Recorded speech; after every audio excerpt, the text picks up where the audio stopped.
Sup you beautiful people. Hope you've had a fantastic day. Welcome back to another new episode of What If Naruto Was in the Marvel Universe.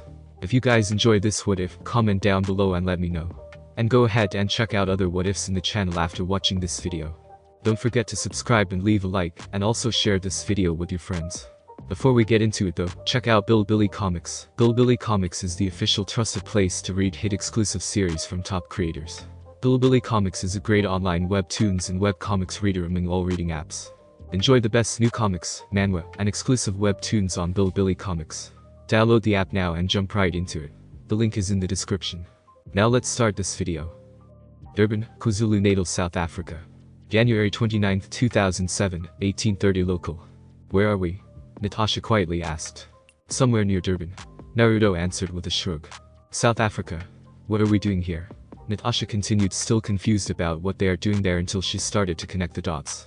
The salvage yard in Dunbar is the base of one of the most successful black market weapons sellers, Ulysses Klaue.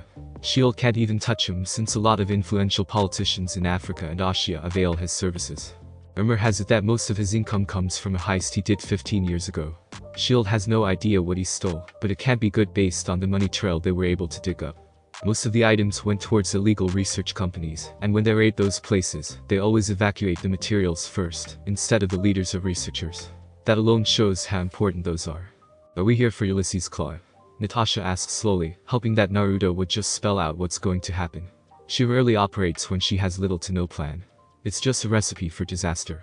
Hey, you know him. This is going to make things a whole lot easier. Naruto exclaimed while still not getting her hint. Just tell me what we're going to do. Natasha finally said, getting straight to the point. Oh? Naruto whispered. Natasha thought she would finally get some details until he heard his answer. We're waiting for someone. They should be here any minute now. Natasha is getting frustrated. The mystery works when it's part of their regular date that involves going halfway around the world for brunch in an ex-assassin's restaurant. But when it entails a slightly psychotic weapons dealer, it just isn't advisable. They were waiting near the edge of the forest for 5 minutes when the trees rustled. The movements of the trees are becoming more pronounced until they are practically swaying violently, similar to when a helicopter is hovering overhead. Natasha was still trying to find the source of the disturbance when she heard Naruto say in a bored tone. Damn. They're finally here. Right after Naruto's statement, a trapdoor seemingly appeared 70 meters high up in the sky out of nowhere and opened. A black object rapidly dropped from it and landed 3 meters away from them. Natasha stared at the object until it stood up. That's when she realized it is not an it but a he. The object is actually a man wearing a black overall with silver accents and a cat-like helmet. Natasha's mind is in overdrive, running through her mental database, searching for anyone who has successfully built an active camouflage system and can create a super soldier. The super soldier idea came from single evidence. The guy just dropped from 20 stories high and stood up like it was nothing. The man walked over closer and stared at her for a moment before looking at Naruto. The solid white eyes of the helmet are slightly unsettling. Naruto dismounted the bike without her dismounting first. She noticed that the motorcycle kept itself upright even without the stand. It just gets more amazing the more she knows about it. But she needs to focus on the situation at hand. Natasha also dismounted the motorcycle and positioned the bike between the two probable super soldiers and her, giving her some semblance of cover while she draws her weapons.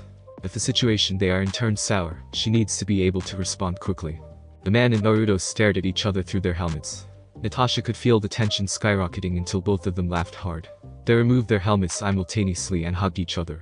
Natasha felt so stupid for not predicting that Naruto is already a friend to a super soldier. How's the flight, and where's Okoi? I never saw you without her nearby. Naruto asked after they were done hugging. It was good, all clear skies. As for Okoi, she's finding a landing spot. Wakabi is with her. The man answered, his smile dropping a little. How about you? I see you're doing well for yourself. He said the last part while glancing at Natasha. Hahaha. I wish. This is our first date. Let me introduce you guys. Naruto said with a laugh. They both walked closer to Natasha with Naruto leading. Nat, this is the Crown Prince T'Challa, the Black Panther protector of Wakanda. T'Challa, meet the beautiful and deadly Natasha Romanoff, the Black Widow. He introduced them with a smile and a small amount of theatrics. Natasha removed her helmet during the introduction when she heard the man's name. T'Challa, the prince of an impoverished nation of Wakanda. Well, apparently not so impoverished if everything she says is true. I'm sorry about the surprise. Our friend here probably wants to give you a more exciting activity. Instead of maybe skydiving or laser tag, he decided to bring you in a matter of national security in secret. T'Challa said with a bow, while not forgetting to send a jab to his friend. Natasha couldn't help but smile at T'Challa's assertion. Naruto is certainly a bag of surprises. No problem. Naruto somehow just finds a way to turn someone's worldview around. Natasha greeted back. Chala gave one last bow and faced Naruto. I see you have finally finished your bike, he said while checking over the Raijin. The elegant black motorcycle with burnt orange accents certainly looks intimidating. I want to see which is faster, mine or yours. We should race when we get back. Nobody would be racing anyone until His Highness settles our current predicament. A voice answered from some distance away. Everyone turned around to look at where the voice came from, and they saw a pair of man and woman walking towards them. The man is wearing a blue cape with a sword at his hips, and the bald woman is wearing red armor while carrying a spear. The woman is observing Natasha, like ascertaining if she was a threat. Okoye. Wakabi. What took you so long? Naruto asked animatedly. Naruto. Both greeted him with a small bow. Don't be like that. We're going to be a team later, so you guys need to loosen up. Isn't that right, Nat? Naruto let out loudly, trying to pump up Okoye and Wakabi. I still have no idea what we're doing, so I'm not going to weigh in on this. Natasha answered with a small shake of her head. Naruto looked a little disappointed and looked at Chala for support, but he just got more dejected when he heard his answer. The bruises she gave me 2 days ago are still there. You're on your own this time, my friend, Chala said with a smile. You guys suck, Naruto answered with a pout before looking to Wakabi. You should be the happiest of all. We're going to take down the last half of the reason why your father died, he said in a slightly serious tone. The last half? What are you talking about? Wakabi asked while taking on a more dangerous tone. Damn. You guys have too many secrets, Naruto whispered to himself. Just ask your king after I get my approval, or you could just ask Claw, he said to Wakabi. He then retrieved 2 objects behind him and tossed it towards Natasha. You might need those. Natasha examined what Naruto tossed her and saw that it is a baton and a mask with a red hergless. Just flick the baton, and it'll extend to a 6 feet long electrified staff. Oh, I forgot. You also need these gloves. He handed over a pair of gloves. Thank you. Usually, a guy gives teddy bear a perfume, but knives and electrified staffs are good too, Natasha said with a smile. How you want to do this? Loud or quiet? Personally, I want everything to go boom, Naruto asked Chala while putting on an orange grinning Japanese demon mask. We'll go quiet first. When we got him, you can go wild. Okoye would be air support. Wakabi, go with her, Chala ordered while placing his mask. Wakabi was going to disagree with his orders, but a hard glare kept him in line. You're too close to what's going to happen, and you're not a stealthy fighter. And he can, Wakabi countered. Naruto decided not to answer, but instead, he just slowly disappeared like he is gradually getting more transparent. As soon as he was gone, everyone heard a disembodied voice coming from everywhere. I can be stealthy if I want to. Wakabi shivered, slightly fearful. Natasha, on the other hand, just kept cataloging anything Naruto did, and trying to make sense of what he can do. Okoye just kept stoic disposition, but the tensing of her shoulders shows that she is still affected. That's enough demonstration, Naruto. You made your point, Chala said while fixing his gloves. Naruto then appeared behind Wakabi. Alright, let's do this. I have one more plan for our date, Naruto declared while winking at Natasha, but she didn't see it due to the mask. Okoye pulled Wakabi towards the Royal Talon fighter to make sure he doesn't sneak into the fight. Good thing I'm planning our next date. This just feels too much like work, Natasha said in a joking manner. The spontaneity of it all, although slightly discomforting, makes the whole thing more exciting. Naruto walked towards the motorcycle and mounted it. You're going to have to run there, bro, Naruto said to Chala. Natasha immediately got the idea and rode the bike too. Chala surrendered to his fate, ran towards the target ship, making sure to keep himself out of sight as long as possible. Naruto had no problem with it and shot towards the ship. They rapidly passed over Chala, and Natasha saw a decrepit ship guarded by men with heavy weaponry. The one thing she noticed was that Naruto is a whole lot smarter than he looks. Naruto is using the shadows caused by the setting sun and a miniature dust storm caused by the changing winds to cover their approach. When they reached the ship, Naruto tapped her legs, indicating they need to dismount. She got off and followed by Naruto. The great thing about the mask, Naruto can use his Sharingan to scout the whole ship. When he memorized the entire layout in hostile numbers, he disabled his eyes. He pulled Natasha close and lifted his mask. Tell me if you don't want to do this, since I have another thing in mind we could go to, Naruto asked sincerely, making sure that Natasha is still enjoying their date. I have been in only one real date before. Natasha started while lifting her mask, staring deep into Naruto's cerulean eyes. So, I'm not an expert, but I can honestly say that I'm having more fun than I have in a long time, she finished sincerely. Naruto couldn't help but feel a wave of attraction hit him during that moment, while staring back at Natasha's green eyes. Motherfucker. Go for it, Kurama's voice blasted in his mind. Naruto turned off the connection before the date started to make sure there's no distraction during the date, but the Biju banded together for Kurama to send the message. Naruto didn't bother arguing with Kurama and decided to follow his advice. He cut Natasha's cheeks and gave her a chase kiss. Natasha recognizes the fact that setting is not ideal for the first kiss, but hell, if it doesn't feel amazing. Maybe she's a little crazy for feeling this way for someone she barely knows. They were about to dive in for a more sensual kiss when they heard a throat being cleared behind Naruto. They both looked toward its direction and saw Chala leaning against the ship's hull. Oh? Don't mind me. Go on. Chala teased. Naruto is trying to find the appropriate answer, but he just settled on how he felt. I hate you. Natasha and Naruto replaced their mask and adopted a more professional personality. There are 155 guys on board. The target is in an office above the engine room. How would you like to do it? Naruto reported what he saw. One day I'm going to find out how you always do that, but for now, me and Ms. Widow are going to start at the bottom, and you're going to the top. Everyone would take out as many as they can while keeping everyone else in the dark. When one of us captures Claw, everyone will evacuate outside, while Naruto gets a minute of fun. Any questions? Chala laid out the plan. When no one spoke up, Chala nodded, and they separated. Natasha finally noticed that the huge motorcycle they were just riding on is suddenly gone, but she has no time to ponder over it, since they were nearing the entrance. She also has no idea how Naruto would get up there, but after everything she knows Naruto can do, she wouldn't be surprised that he can walk on walls. They both approached a hole in the hull, and Chala took a peek inside. He signed that 4 guys are standing guard at the entrance, and 2 guys are at a railing. He would take down the 2 guys upstairs while she would take care of the 4 guards. Chala ran inside the entrance and jumped 6 meters high and pulled himself towards his targets. While the 4 guys below froze for a moment, Natasha rushed in and hit the first guy in the face that immediately knocked him out. She followed it up by hitting the next 2 guys on the torso almost simultaneously. The voltage running through the staff must have been high since the attack dropped them immediately. The final guard is taken down with a well-placed jab at the man's face. When she was done, Chala is waiting for her to finish. I'm impressed. You're almost as good Okoi with the staff. Chala complimented. They do a blitz through the ship, taking out everyone they encountered until they finally reached the office they were after.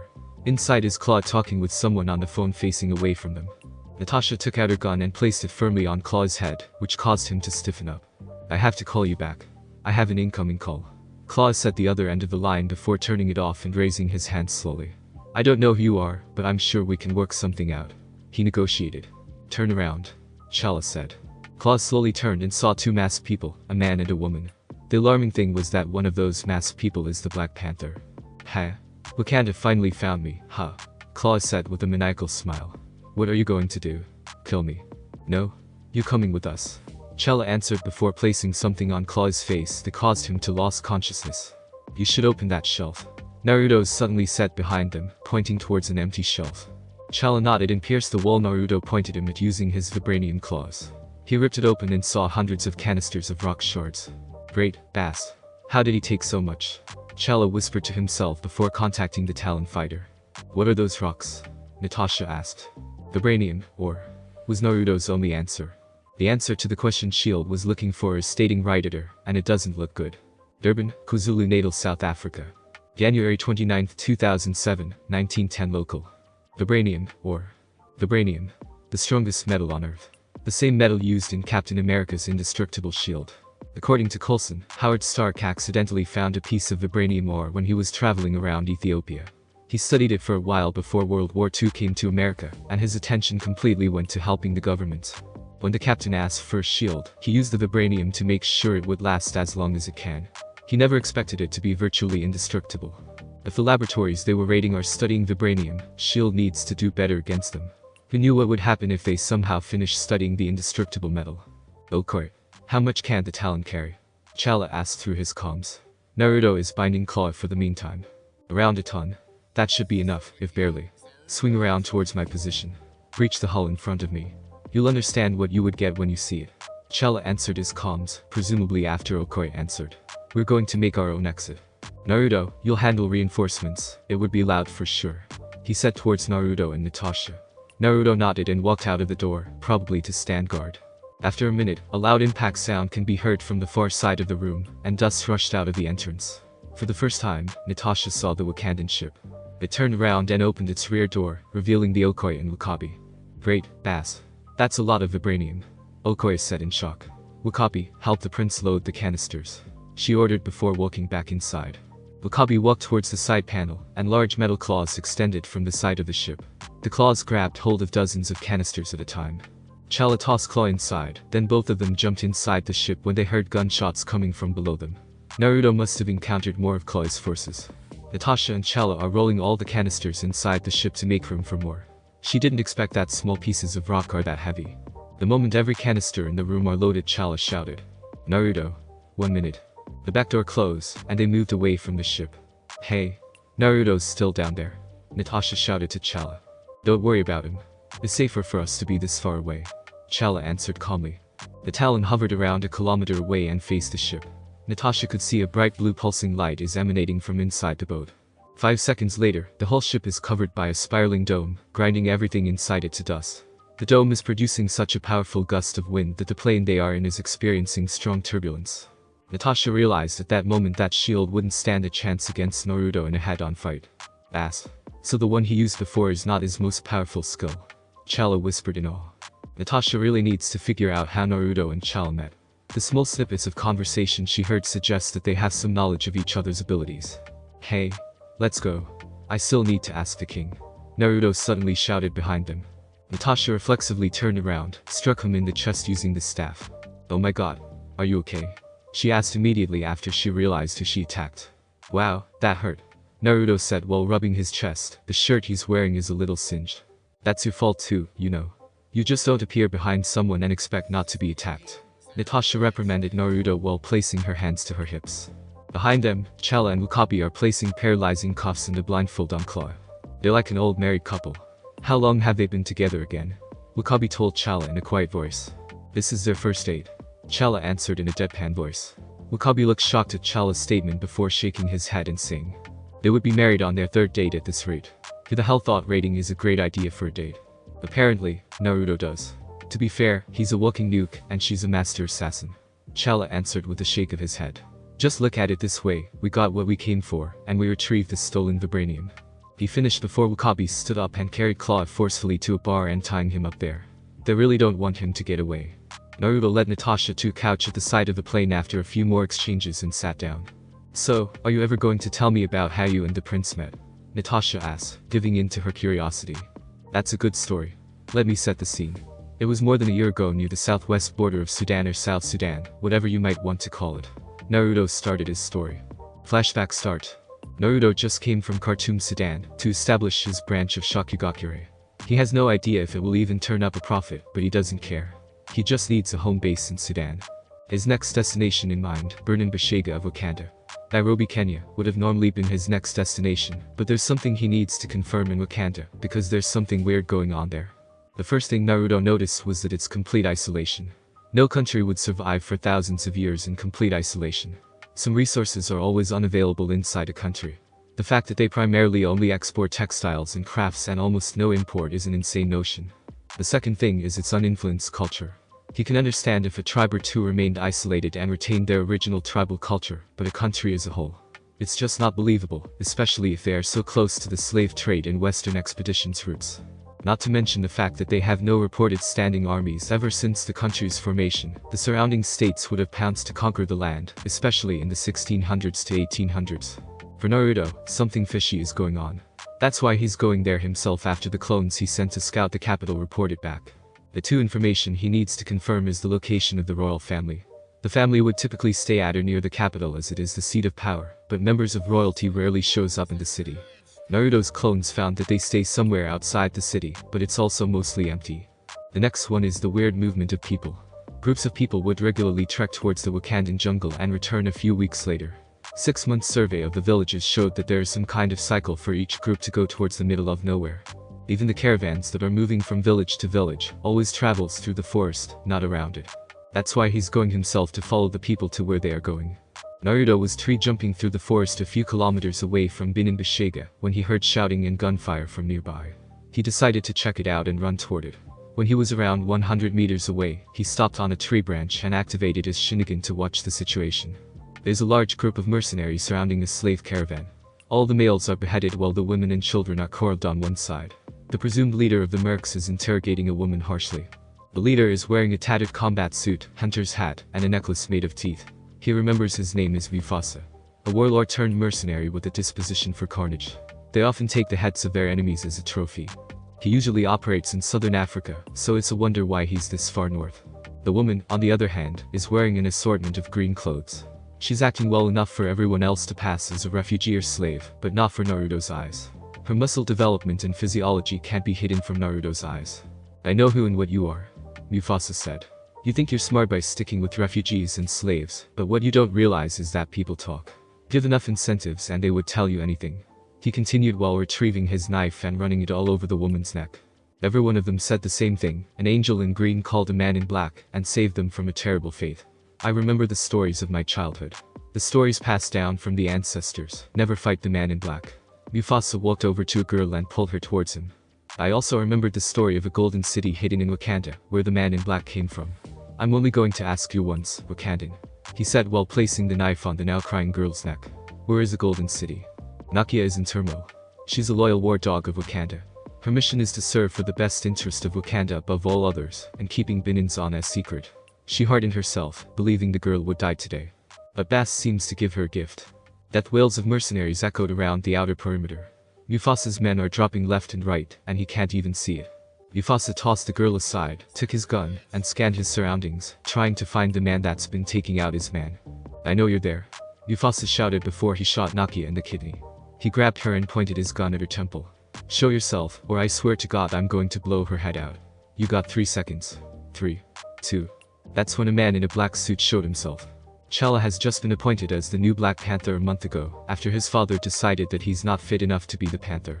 An hour ago, an emergency transmission came from Nakia's Kimoyo beads. He immediately took a dragon flyer and set out to help her. When he got to the location, he saw a gruesome sight. Bodies are piled up on the side of the road, while the heads are in the back of an assault jeep. He took out the outer perimeter guard working inside. T'Challa got spotted by one of the inner guards, and all hell broke loose. Rookie mistake. Now he's in front of a madman with his love rapidly bleeding out, not sure if he can get to him first without him pulling the trigger. Ah, the man in black. The protector of Wakanda. Mufasa theatrically said.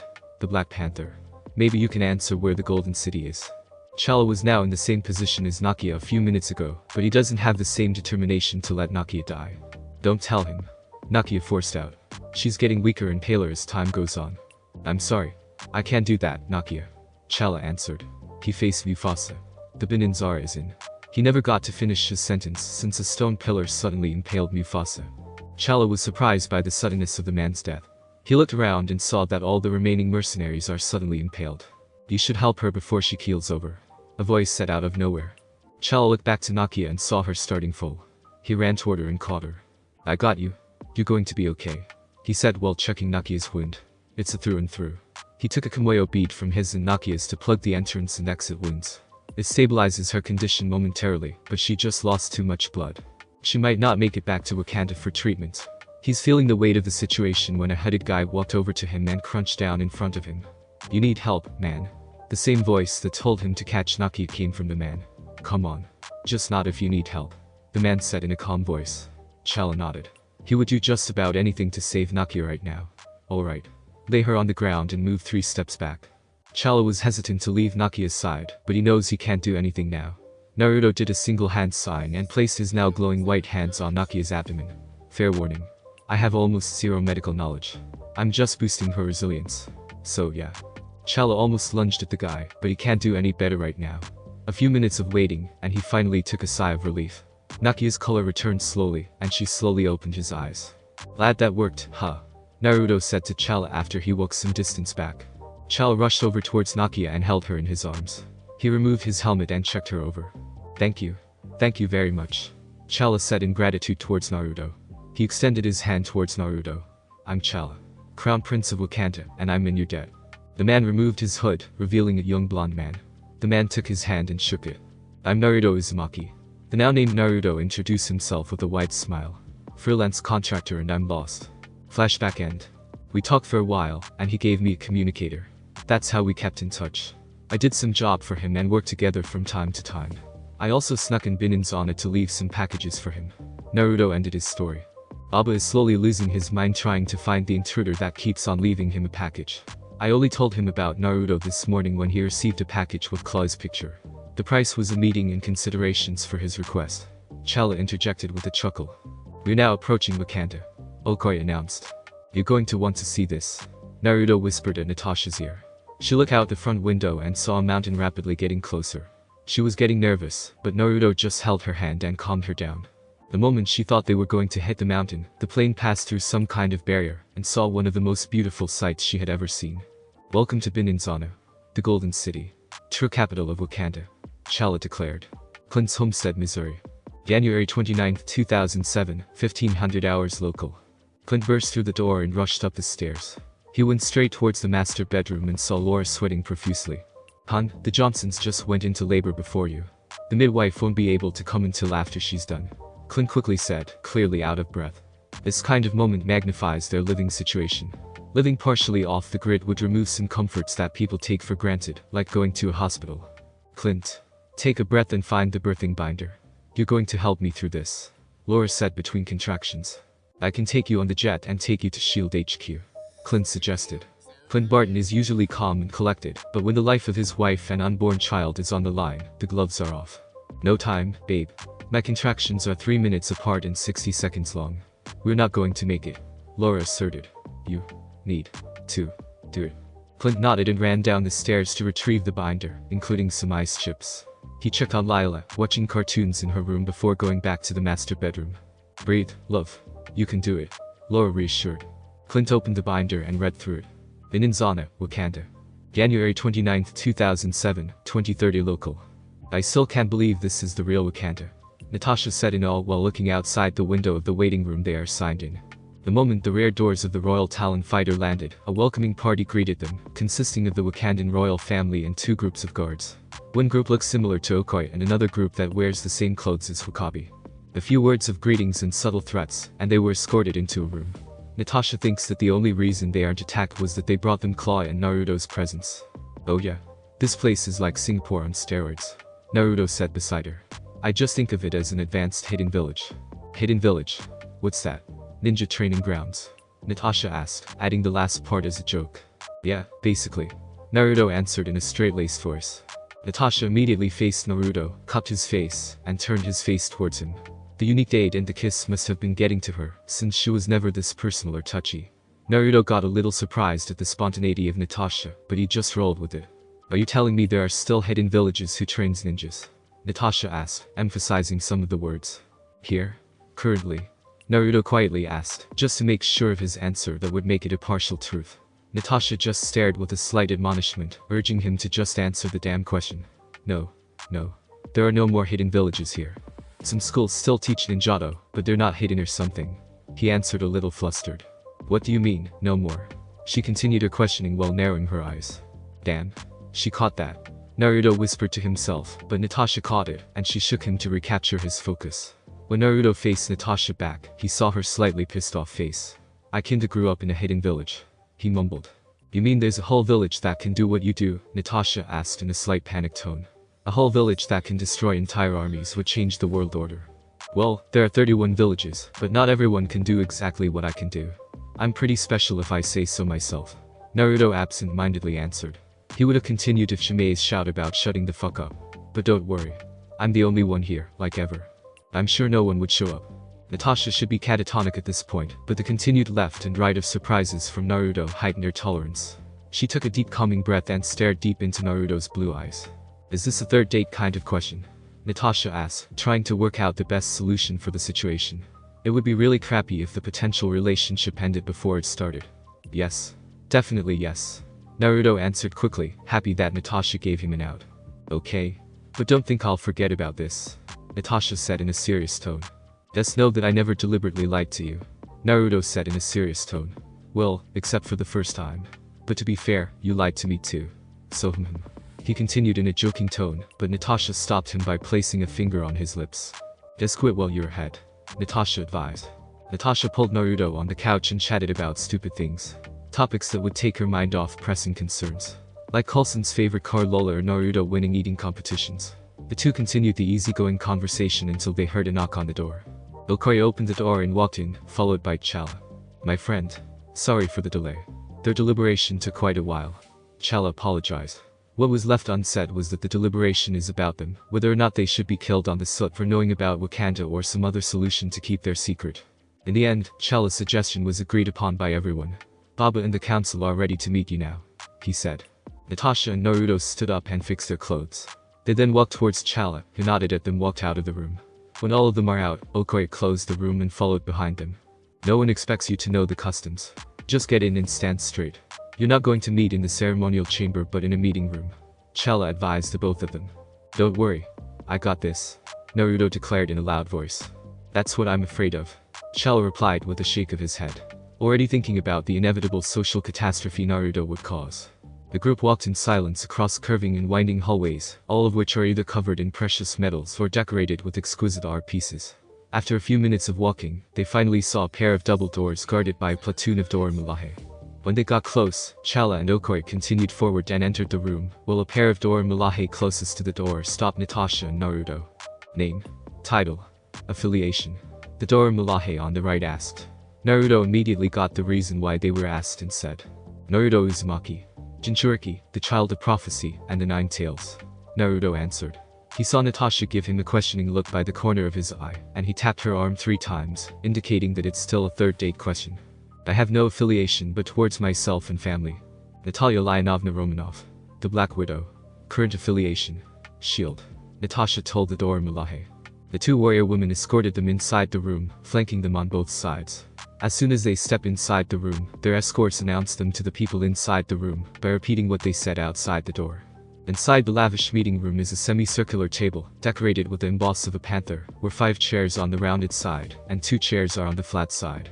Seated on the 5 chairs are what presume to be the elders and the king of Wakanda. Each of them is wearing different designs and colors, as well as their own pair of guards behind them. T'Challa and Okoye stand just behind the king, indicating they are his guards. One by one, the guards of the elders introduce them according to their age. Elder of the River Tribe, Kodu. The man is wearing a green suit, with each piece having a different shade. He also has a green plate inserted in his lower lip and his earlobes. Elder of the Mining Tribe, Chiranka. The woman is wearing a red dress and an orange coat. She has braided hair and an assortment of decorative beads. Elder of the Border Tribe, Nkathu. The man is wearing a blue hooded shirt and cape. His face is covered by bumps, making it look like the skin of a crocodile. Elder of the Merchant Tribe, Sarati. The older woman is wearing a purple dress, cape, and turban. She's also wearing large gold earrings. Elder of the Golden Tribe and King of Wakanda, Chaka. The older man is wearing a black long-sleeve top and bottom with gold trims. Guests, please sit, Chaka said while gesturing to the 2 chairs at the flat side of the table. Always tell the truth when you're sitting down, Naruto whispered to Natasha, which she nodded subtly to confirm that she heard his advice. The chairs must be connected to a lie detector that only the people on the other side of the table could see. It must be more advanced than every lie detector she experienced, basing it on the technological capability of Wakanda. Before we get on to business, I would like to give my gratitude for capturing Claw, a persistent stain on our history, the king said with a small bow, followed by everyone else in the room. The people of the Border Tribe bowed noticeably deeper. Chaka raised from his bow. First of all, Jinchuriki, Child of Prophecy, and Nine Tails. Quite a peculiar set of titles you have. Would you mind explaining this for us? Nope. I don't want to explain it. Naruto's immediate answer shocked everyone except T'Challa, Okoye, and Natasha. His rude response drew disgruntled murmurs from everyone in the room. Their escorts are tensing their body to prepare to strike them the moment their king ordered them. Haha. My son warned me about you, but I guess you need to see to believe, the king mused with a chuckle. Now, let's continue to business. Naruto, the first thing I need to know is how did you get clued into the secret of Wakanda? Oh? That's an easy one to answer. You guys are just too obvious, Naruto answered with a shrug. Chaka gestured him to continue. 3 things, really. The most obvious for everyone is your isolationist policy. It is to prevent outsiders from getting in the country, Nkathu interjected. Well yeah. But at the image your country is showing, you should be welcoming trade if not people. What impoverished nation wouldn't want to develop? Think about it, Naruto explained. The next thing is the people's movement. The rotation of people to and from the villages is just irregular. You can set your calendar on it. I mean, who the hell would go towards the middle of nowhere? Don't even get me started on the merchant caravans, Naruto ranted. Sarati perked up and asked a question about their tribe. What about our caravans? Naruto gave her an "Are you serious?" look and answered. The fastest way from Village A and Village B is a straight line, correct? Naruto asked everyone in the room, which most nodded in affirmation. Then why do caravans move towards the jungle when the next destination is just the next village over? The merchant tribe elder almost had to drop her head onto the table with how everyone overlooked a simple detail. She would have to correct that mistake immediately. The last one that I think is the most obvious detail that every country should have caught is that the royal family is rarely where they should be. Naruto sagely explained. What do you mean, not where we should be? We're always here, protecting and leading Wakanda. Chaka questioned. Exactly. You are here. Not in, I don't know, maybe your official residence outside Binin Bishega. Naruto asked sarcastically. Chaka dropped his head onto his palm. It looks like a lot of corrections should be made to maintain their secret. You're not at the royal palace 99% of the time. Why would anyone believe that's your residence? I see. It looks like we would need to fix a lot of our lapses. We thank you for your help. Chaka graciously declared while feeling a little stupid. Don't be too hard on yourselves. You war dogs are doing an excellent job keeping your secret. Naruto placated their emotions, but he didn't notice their slightly panicked expression. The war dogs are Wakanda's spies and secret police. They serve to protect Wakanda's interest, like keeping their secret and gathering information on potential enemies. Well, except for one. But you took care of that. He finished the last part while gesturing towards Chaka. How do you know about that? Only 2 people know what happened that night. Chaka asked threateningly. 3 actually. His son knows, I think. I'm not really sure. Naruto nonchalantly answered. Chaka paled at the thought. His brother's son should be left in the dark about Wakanda, but now that he knows, another prince can fight for the throne. As for how I know, when I found out about the Black Panther, I just looked for deaths that could be linked back to the Panther. He said while placing his hands inside his jacket and retrieved a large case file. He waved it in the air and said, "Lo and behold, I found one in Oakland." He then placed it on the table to be examined for later. Naruto suddenly tensed, which everyone in the room noticed, especially the elders, since they can see Naruto's vitals. I hate to be that guy, but can we move things along? An emergency just came up, and I think I could use one of the boons I'm going to ask for. Natasha quickly became concerned since Naruto rarely if ever shows signs of panic. What happened? She quietly asked, but almost everyone in the room heard the question. Laura's in labor. I think the baby is breached. Clint is panicking. Naruto quickly answered. He then faced Chaka and said, I'm sorry for how this meeting progressed, but as I said, there's an emergency. Chaka wanted to push his questioning more, but his son's advice echoed in his mind. Never antagonize Naruto. He's a walking calamity. We want him on our side. It's not a sentiment due to our friendship. It's a request from a future king. Okay? Let me hear your request. Chaka said, earning various reactions from everyone in the room. I have 3. First is for the approval of establishing a restaurant in Bininzana, but that could be discussed for later since I know you would want some answers. Naruto said, earning questioning gazes from everyone. Second one is for a small lump of pure vibranium, maybe 3 inches in diameter, that I would like to test. Supervise, of course. That also could be done for later. That's a more regular request, but why would he only want to test it and not take it? The last thing is something I would like to request right now. I want a pair of War Dog Kimoyo beads. You can even place a selective surveillance bead in our beads to make sure we won't tell anyone about Wakanda. He finished his quick rundown of requests. The last part is convenient for them, since Chala's suggestion is to give them a single surveillance Kimoyo bead. With Naruto requesting the Kimoyo beads himself, they don't need to request it on them. Chaka nodded towards a pair of Dora Milaje by the side of the door. They stood in attention and walked out of the door to pick up the Kimoyo beads. After a few minutes, the pair returned and presented it to Natasha and Naruto. Before you wear them, let me warn you. War Dog's Kimoyo beads are the most advanced version we have.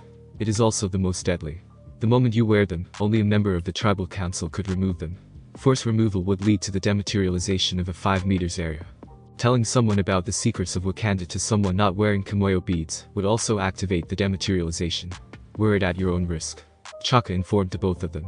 Natasha would have declined the obviously dangerous beads, but Naruto's comforting hand urged her to wear it. The condition for both of you for having these privileges for both of you to return in 2 days. Naruto took the bead without hesitation and wore it. Natasha hesitated a bit, but Laura's condition pushed her to wear it quickly. She thought about how their date is becoming more out of hand. How the hell can a breakfast turn into her strapping a bomb to her wrist? I'll cook for everyone when we come back so you can taste what would be served in my restaurant. Naruto said quickly before grabbing Natasha's hand and disappearing. On Naruto's chair is a 3-pronged knife with some kind of writing. Somehow, the sound of crickets could be heard inside the room. Chaka slumped on his chair. I'm too old for this crud, the king said. I'm sorry, Baba. Chala apologized while rubbing his head. He recognizes the fact that the situation is partially his fault. Oh, right. He's your friend. Would he really return willingly? He left that knife, didn't he? What does it have to do with anything? According to what I observed, he can travel anywhere there's that knife of his. Chala answered his father's question. Okayo handed over to Chaka the case file Naruto left behind. He looks at it for a while, debating if he should reveal the secret he has been keeping from everyone. He called the attention of the already exhausted tribal elders due to the previous meeting and said, "Before everyone leaves, let me tell you something that happened in 1992. My brother, Jobu." Thanks for listening. I do hope you enjoyed. If you want the next part of this video, like, subscribe and comment down below, and turn on the bell notification. And also check out other videos that I have created and enjoy. See you in the next video. Peace.